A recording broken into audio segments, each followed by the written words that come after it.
Everyone. I hope everyone is fit and fine and ready for this audio that I'm recording once again. And I'm very sorry, last time the audio quality was not great and I couldn't listen myself what I'm saying. So obviously students will struggle. So here we go. Let's come to the topic.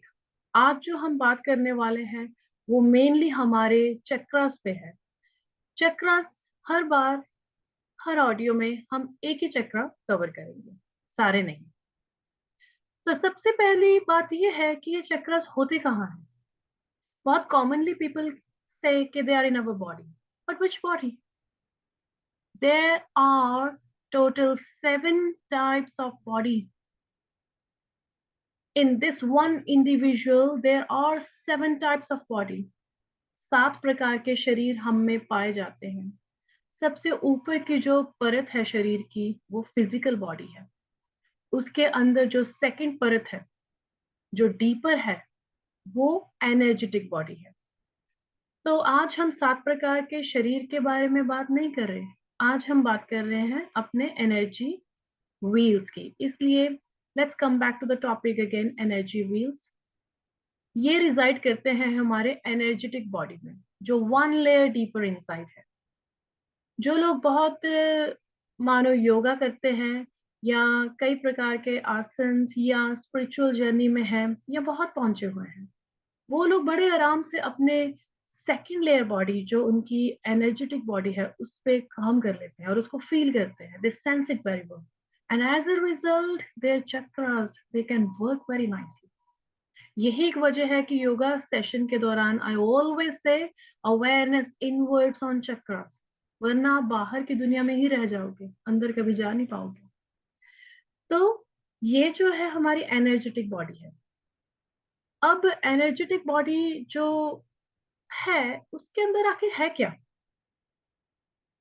उसके अंदर हमारी energy channels हैं. Channels यानी के चक्रा. लेकिन हम सिर्फ 7 चक्रास जानते हैं, पर there are 112 energy wheels inside this body and 2 are actually outside this body.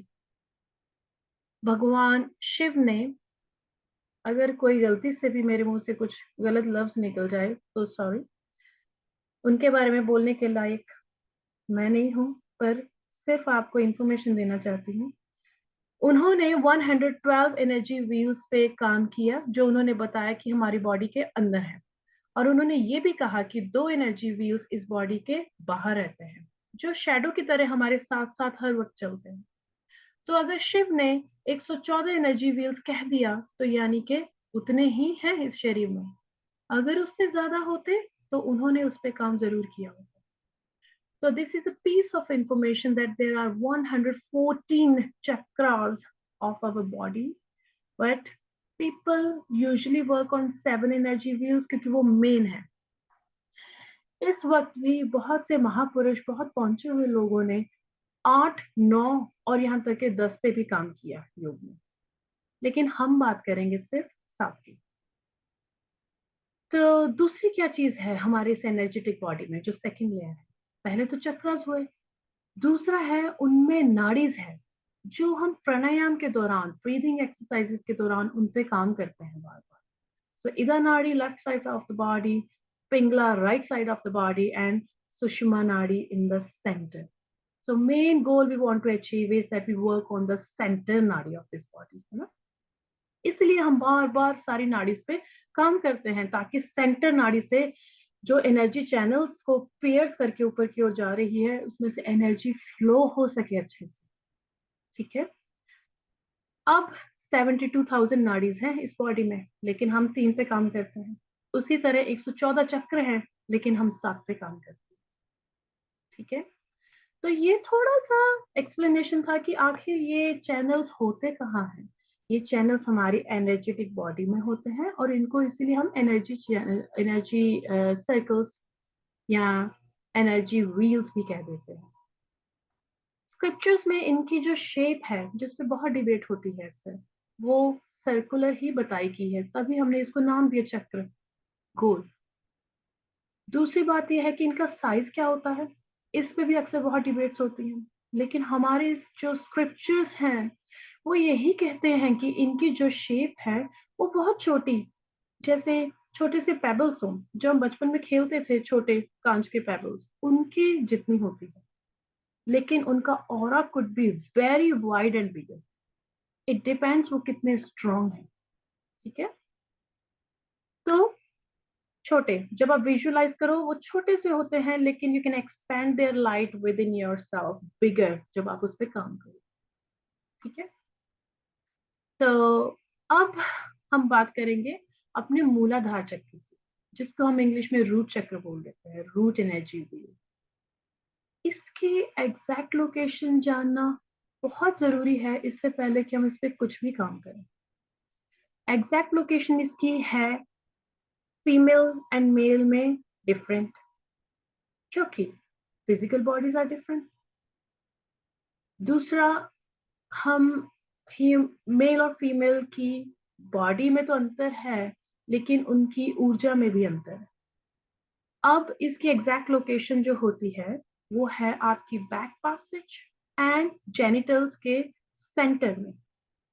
ठीक है, तो at the end of your spine, tail bone जहां एंड होती है, अगर मैं इतना ही कहूंगी तो शायद आप समझ नहीं पाएंगे कि वो कहाँ है, लेकिन अगर मैं आपको एग्जैक्ट लोकेशन बताऊंगी कि ये आपके जेनिटल्स और बैक पैसेज के सेंटर वाले हिस्से में है, तो male and female both can actually understand what is the location. तो पहले आप अपना पूरा ध्यान उस जगह ले जाएं, उसको सेंस करें आंखें बंद करके, और आपको अपनी एग्जैक्ट लोकेशन एनर्जी व्हील की पता चलती है। दूसरी चीज जो है वो ये है कि इसका कलर क्या है। इसका कलर रेड है। अब इसका कलर रेड क्यों है? क्योंकि जो एनर्जी व्हील रूट चक्र, मूलाधार चक्र है, वो बेस है। उसका मेन एलिमेंट प्रकृति में पृथ्वी है, यानी कि अर्थ है। उसका main element out of five, earth water air fire, आप जानते हैं ना वो एलिमेंट्स। वो फिर एक डिफरेंट सब्जेक्ट है, हम उस पर आज नहीं जा रहे। Coming back to your root chakra, उन फाइव नेचर एलिमेंट में से रूट चक्र का जो एलिमेंट है वो है अर्थ। और धरती का रंग लाल होता है, हमने ये बचपन से सुना है, लेकिन हमने ये देखा नहीं है। बहुत कम हमने देखा होगा कि दुनिया के कुछ हिस्सों में धरती का रंग लाल भी होता है, लेकिन जहां धरती का मिनरल वैल्यू एट पीक होता है वहां उसका रंग वाकई लाल होता है। क्या आप जानते हैं जितना रेड सॉइल होगी उतना ही उसका मिनरल वैल्यू उस जगह की बहुत हाई रहती है। इसलिए बेस्ट कलर रेड धरती का रिप्रेजेंट करता है हमारे रूट चक्र को, जिसका element is earth, hence that is red colour. अब आप भूलेंगे नहीं कि उसका रंग लाल क्यों है। चीजों को जब हम गहराई से समझने लगते हैं तब हम उनको रिलेट कर पाते हैं, और जब एक रिलेशन बनने लगता है, कनेक्शन बनने लगता है, तो फिर भूलने के चांसेस कम होने लगते हैं, क्योंकि वो आपको एक कहानी की तरह याद रहता है। तो अब इसका कलर जो है वो है रेड, एलिमेंट अर्थ। अब हम बात करेंगे कि इसकी क्वालिटीज क्या है ह्यूमन बॉडी में। जो रूट चक्र है, रूट, रूटिंग, जड़ें, पकड़, तो क्या करेगा वो हमें स्टेबिलिटी, स्टेबिलिटी ऑफ बॉडी देता है, not just body and mind too. Stability of your body and mind, balancing of your body and mind, fearlessness as a result of balancing। अगर हमारी बॉडी एंड माइंड बैलेंस रहेगी तो fear है किस बात का। अगर हमारी बॉडी एंड माइंड दोनों स्ट्रॉन्ग हैं, स्टेबल हैं, बैलेंस्ड हैं, तो फियर किस बात का, है ना। तो फियरलेसनेस भी इसकी क्वालिटी है, अगर ये ठीक है तो। अगर इसमें गड़बड़ है तो नहीं। तो स्टेबिलिटी, बैलेंसिंग, फियरलेसनेस, इसके कैरेक्टरिस्टिक्स हैं, तीन इसकी क्वालिटीज है जबरदस्त।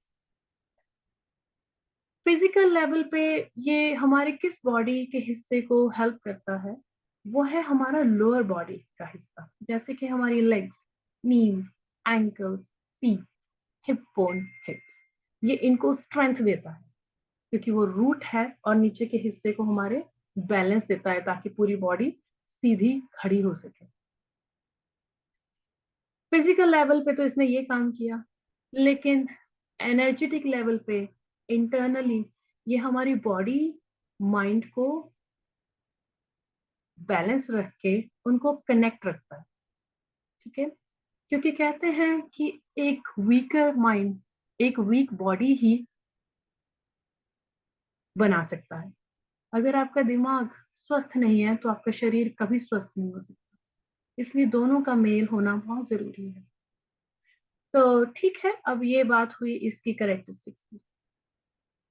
इसकी लैकिंग, अगर इसकी एफिशिएंसी पूरी ना हो तो उसके ड्रॉबैक्स क्या है, मतलब के डिसएडवांटेजेस हमें क्या होंगे। तो डिसएडवांटेजेस के नाम पे आप खुद भी समझ सकते हैं। एक वीक बॉडी यानी कि weak mind, a lot of stress, lot of anxiety, lot of depression. Another thing, जब इस बॉडी में कोई भी बीमारी आएगी, कोई भी बीमारी किसी भी हिस्से में, मानो किसी का हार्ट वीक है, वो सिर्फ हार्ट चक्र से लिंक नहीं रह जाता, वो रूट से भी लिंक होगा, क्योंकि वो हमारा बैरियर है। कोई बीमारी का उसमें आना यानी कि उस बैरियर को तोड़ के अंदर आना। तो अगर आपकी बॉडी में कोई भी प्रॉब्लम आई है तो उसका सीधा इंडिकेशन है कि रूट चक्र जो है वो पूरा एक्टिव नहीं है, वो पूरा एफिशिएंट नहीं है, वो पूरी तरह से काम नहीं कर रहा। सीधा साइन है कि उसको स्ट्रॉन्ग करो। चाहे आपको गले की इंफेक्शन ही क्यों ना रह रही हो, तब भी there is a sign your base is not strong, उसको स्ट्रॉन्ग करो। ठीक है, अब इसके बारे में कुछ और चीजें हैं, यानी कि हम इसको स्ट्रॉन्ग बनाए कैसे। सबसे अच्छा और ब्यूटीफुल वेज कि आप मेडिटेट करें। अब मेडिटेशन का नाम लेते ही लोग सोचते हैं कि अरे मेडिटेट, वही चीज हो जाती है गड़बड़। अगर आप मेडिटेट नहीं कर सकते हैं तो आप लाल रंग के फल फ्रूट खाएं, यानी कि apples, strawberries, red papers, red chillies, जो भी रेड है फ्रूट्स में या फूड में वो खाएं। इसका मतलब ये नहीं कि आप रेड मीट खाने लगे, क्योंकि वो आपके रूट चक्र को कोई बेनिफिट नहीं करने वाला, वो सात्विक भोजन में नहीं आता है। और एक चीज, इसका मतलब ये भी नहीं कि आप रेड अनियन खाने लगे, वो भी हमारे सात्विक भोजन में नहीं आता। क्यों नहीं आता है?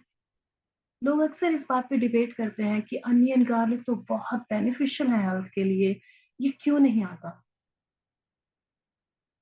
जब हम सात्विक भोजन की बात करते हैं तो हम आयुर्वेद को भी काफी हद तक कंसिडर करते हैं।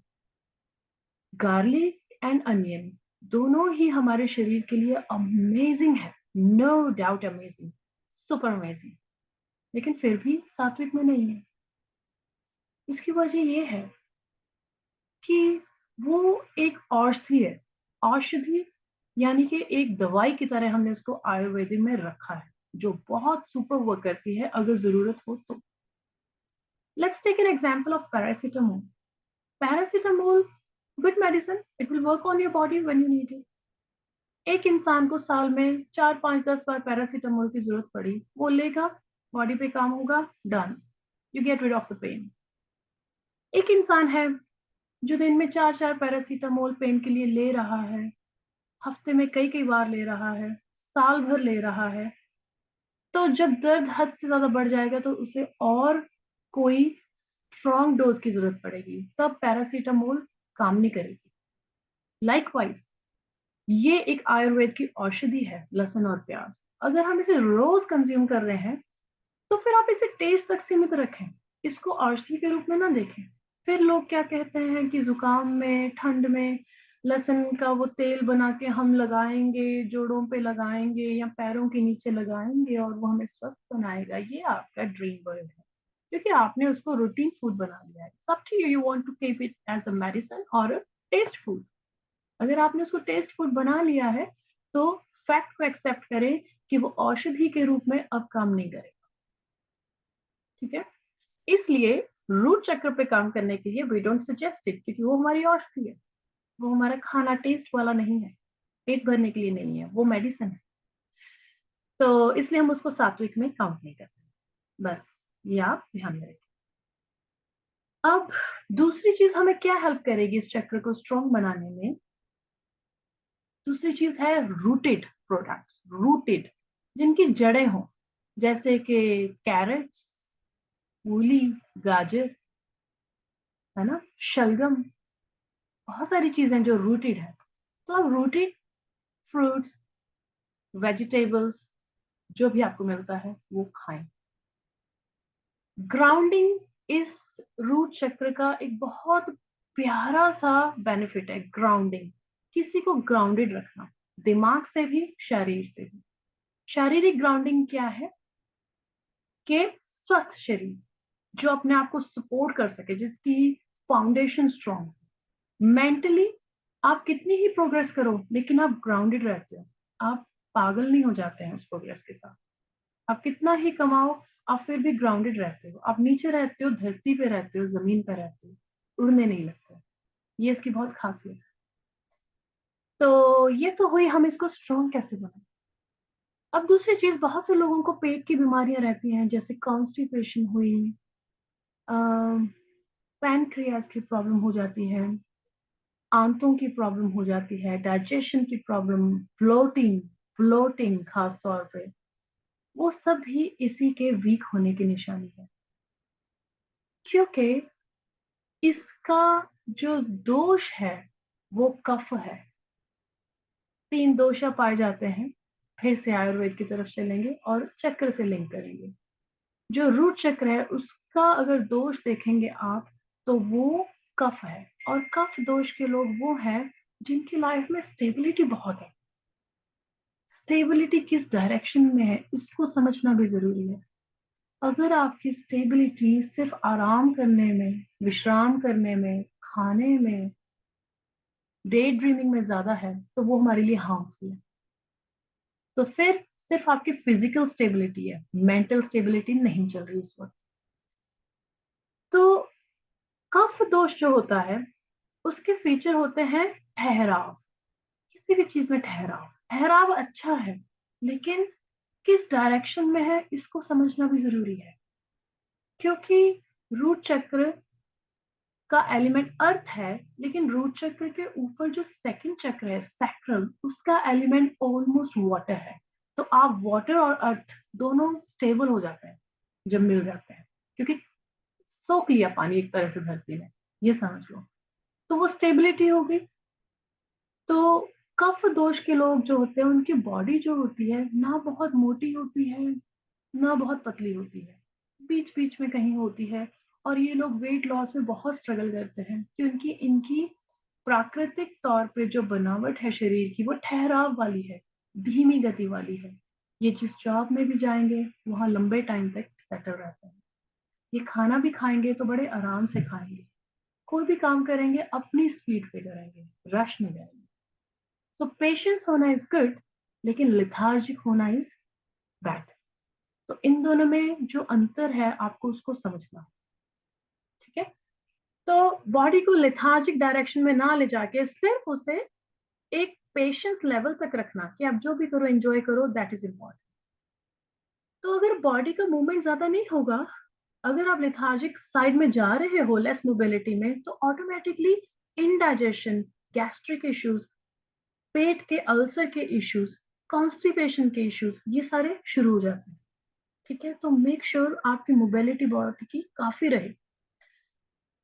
एक कफ दोष के लोग हैं जिनको हम कहते हैं कि थोड़ा देर से सोएं, वरना हम योग में कभी नहीं कहते आप देर से सोएं। देर से सोने का कहने का तात्पर्य ये है कि अगर आपको 9 बजे नींद आ रही है तो उसको 9:15 तक ले जाओ, ताकि थोड़ी सी आपकी बॉडी में हलचल, डिस्टरबेंस हो। वो एक हल्का सा तनाव आपको वेट लॉस में और बॉडी की एनर्जी सही डायरेक्शन में ले जाने के लिए हेल्प करेगा, इसलिए। और कफ दोष के लोगों को हम ये भी कहते हैं थोड़ा स्पाइसी तीखा खाना खाएं, ताकि उससे बॉडी में हलचल बने, ठीक है। बाकी दोष के लोगों को हम ये नहीं कहते कि थोड़ा देर से सोएं या ज्यादा तीखा खाएं। लेकिन इसकी नियति ऐसी है कि हमें ये चीजें करनी पड़ती हैं। अगर आपका दोष जो है वो कफ है, ठीक है। चलिए, ये अब हमने फिर से इसको रिलेट करेंगे रूट चक्र के साथ, क्योंकि इसका एलिमेंट धरती है। तो इस प्रकृति के लोग जो हैं उनको कफ दोष वालों को धरती वाले एलिमेंट पे ज्यादा काम करना है, यानी रूट चक्र पे और भी ज्यादा काम करना है।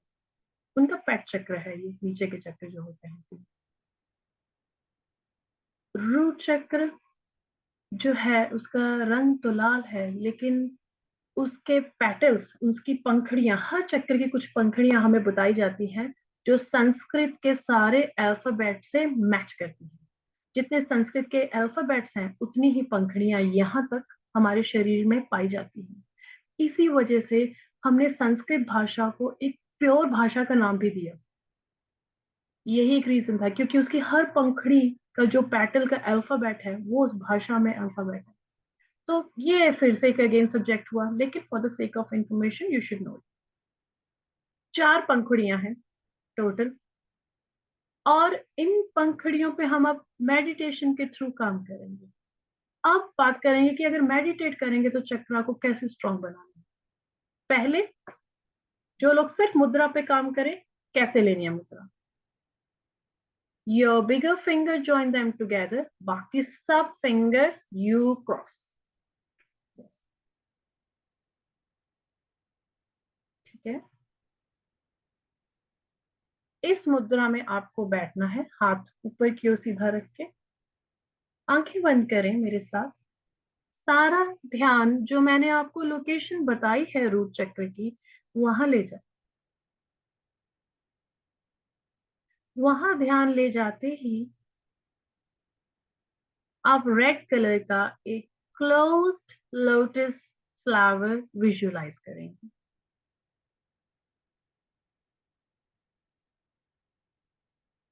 धीरे धीरे उसकी पहली पंखुड़ी को अपने विजुअलाइजेशन में खोलने की कोशिश करें। खोलते रहें, अच्छी तरह से उसे रोल आउट करें, पूरा खोलें। उसका रंग गहरा और प्यारा होते हुए विजुलाइज करें। Dark red, bright red. अगर आपके बचपन से आपको किसी भी फूल की महक याद है, उसको सेंस करें।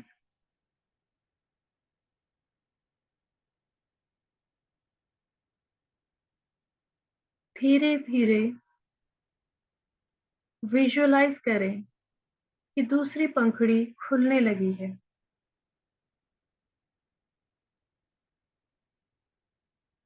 खोलते रहें, आराम से, प्यार से। और जब वो खुल जाए तो उसका pure red colour, bright red colour visualise करें।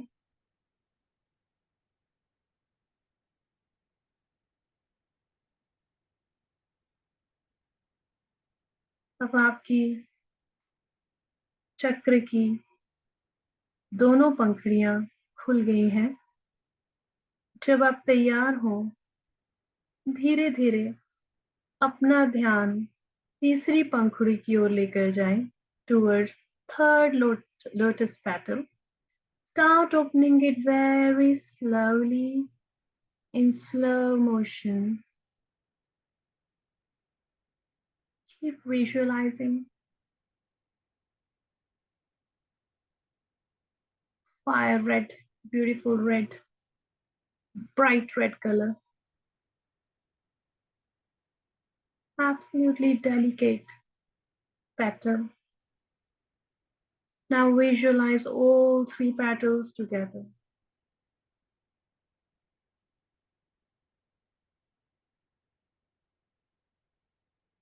Slowly start visualizing the 4th petal. Roll out in slow motion.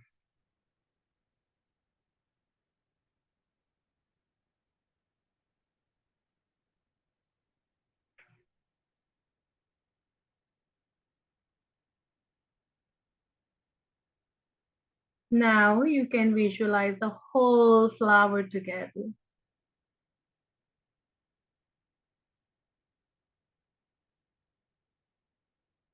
Start converting this flower in a round circle as it starts rotating clockwise.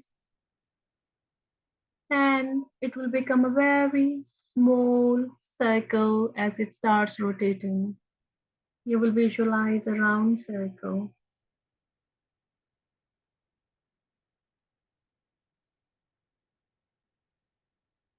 Now we will chant its seed mantra. इसका जो बीज मंत्र है उसको chant करेंगे. So mudra, visualization and chant, all three things together. So its chant beach sound is LAM, L-A-M. Ready? Deep breathing.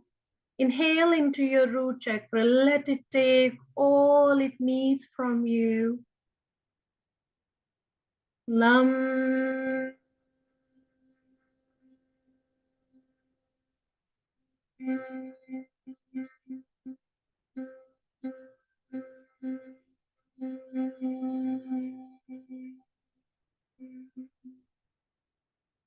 Try to feel the vibrations in your lower belly. LAM.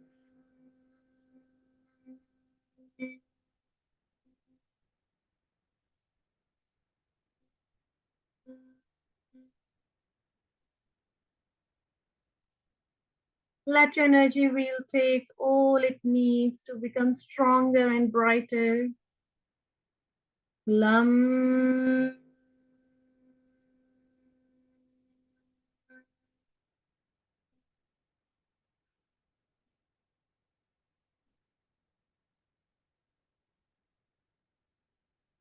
Now slowly, hands back in Gyan Mudra. And start opening your eyes very slow. And this is how we work on it when we meditate and visualize it. Now next thing, what asanas can help us to make it stronger? हमने खाने की बात की, हमने मुद्रा की बात की, मेडिटेशन की, विजुअलाइजेशंस की, लेकिन एक और चीज जो योगीज करते हैं वो है क्या? आसन. सबसे बेहतरीन आसन ग्राउंडिंग के लिए, रूट चक्र के लिए धरती पर बैठना है. नीचे बैठो. The more you are in contact with earth, your energy wheel, the more stronger it becomes. Because that's its element. तो अगर वो अपने एलिमेंट के पास है तो वो स्ट्रॉन्ग है, उतना ही स्ट्रॉन्ग है. इसलिए नीचे बैठने की कोशिश किया करें ज्यादा से ज्यादा. खाना नीचे बैठकर खाएं. कोई पढ़ाई, रीडिंग कुछ भी है नीचे बैठकर करें. टीवी नीचे बैठकर देख लें, सबसे आसान चीज है. बिना शूज के नंगे पांव अपने गार्डन में वॉक करें. घास पे नहीं कह रही हूँ, सराउंडिंग में कह रही हूँ. अगर घास पे भी कर लेंगे तो क्या हार्म है, तो बल्कि आपके 2 चक्कर पे काम हो जाएगा, हार्ट चक्कर पे भी हो जाएगा, जो आपका नेचर से लिंक है ग्रीन. ठीक है ना? अर्थ से तो होगा ही होगा. तो थोड़ा सा सिंप्लिसिटी की ओर चलें. कहने का भाव ये है, नीचे बैठें, बिना चप्पल के थोड़ा अपने गार्डन में घूमें. अब सड़कों पे ना घूमने निकल जाए कि पैरों को लहूलुहान करके घर वापस आ जाए, इतना नहीं करना है. कई बार ये चीजें बतानी पड़ती हैं क्योंकि ऐसे सवाल मुझे अक्सर आते हैं. जो काम करना है उस पर सवाल कम आते हैं, जो नहीं करना है उस पर हजारों आते हैं. तो ये सवाल तभी उठते हैं जब आपने करना नहीं, सिर्फ प्लानिंग प्लानिंग प्लानिंग. जिसको करना है वो तरीका ढूंढता है कि करें कैसे. तो कृपया आपसे निवेदन है, वो सवाल ना पूछें जो आपको करना ही नहीं है. मुझसे वही सवाल पूछें जो आप वाकई ही करने वाले हैं. तो बाहर थोड़ा पैदल चलें, अपने गार्डन में, अपने घर में चलें. हर पल वो स्लीपर्स नाजुक पैरों को लेके ना चलें. सी पे गए हैं तो कम से कम अपने शूज उतारें, मिट्टी पे तो चलें. अब आपने पैर ऐसे कोमल बना लिए हैं कि मिट्टी पे चलने के बजाय यूं यूं यूं यूं करते जाते हैं हम पत्थरों पे और मिट्टी पे. That is terrible. देखे तो हम कहाँ पहुंच गए अपनी जिंदगी में कि हम सी पे नहीं चल सकते बिना शूज के. इतने नाजुक पैर कर लिए हैं हमने. तो भाई हमारे रूट चक्र का क्या बनेगा अगर हमसे चला ही नहीं जाता कहीं बिना शूज के. तो रूट चक्र को क्या दोष है? वो बेचारा कहाँ से क्या एनर्जी ले, कैसे स्ट्रांग हो? उसका अर्थ एलिमेंट है, उसको कांटेक्ट में लाओ अर्थ को अपने शरीर के। यही वजह है कि मंदिर और गुरुद्वारों में हम नीचे बैठते हैं, ताकि हमारी रूटिंग सबसे ज्यादा हो, हमारी फाउंडेशन सबसे ज्यादा स्ट्रांग हो। ठीक है ना? तो ये चीज हुई हमारी रूट चक्र के बारे में। आसन, नीचे बैठने का सुखासन इज द बेस्ट आसन। खाना नीचे बैठ के खाएं, टीवी नीचे बैठ के देखें, जिसमें आप घंटों बिताएंगे, आई एम श्योर, और आपको उतना बेनिफिट हो जाएगा, अनकॉन्शियसली सही, लेकिन होगा जरूर। तो ये बातें हुई आज रूट चक्र के बारे में। नेक्स्ट ऑडियो में हम अपना सैक्रल व्हील कवर करेंगे, जो सेकंड एनर्जी व्हील है। These all sessions are for beginners purpose. ये ना सोचें कि मुझे तो इसके बारे में पता ही नहीं। बहाने ना बनाए कुछ ना करने के, बल्कि बहाने बनाए कुछ शुरू करने के। और अगर आपका मन कहता है इस पल कल से करेंगे, यानी कि आप नहीं करने वाले। जो लोग अक्सर कल के प्रोग्राम बनाते हैं, मिस हो जाता है। आज से ही करें, कल तो पता भी नहीं हमारे पास है कि नहीं जिंदा रहने के लिए। जो भी करना है उसे जल्दी से जल्दी करें, जो इम्पोर्टेंट है लाइफ में। कल कल कल करके सालों ना बिताएं। तो इतना आज के लिए काफी है। I hope this time the sound quality will be better, क्योंकि हमने इस सेशन को रिपीट किया है। इस चीज को ध्यान रखें कि आप लोग इस पे वर्क कर पाओ। Thank you very much my lovely students, hope you will enjoy the audio.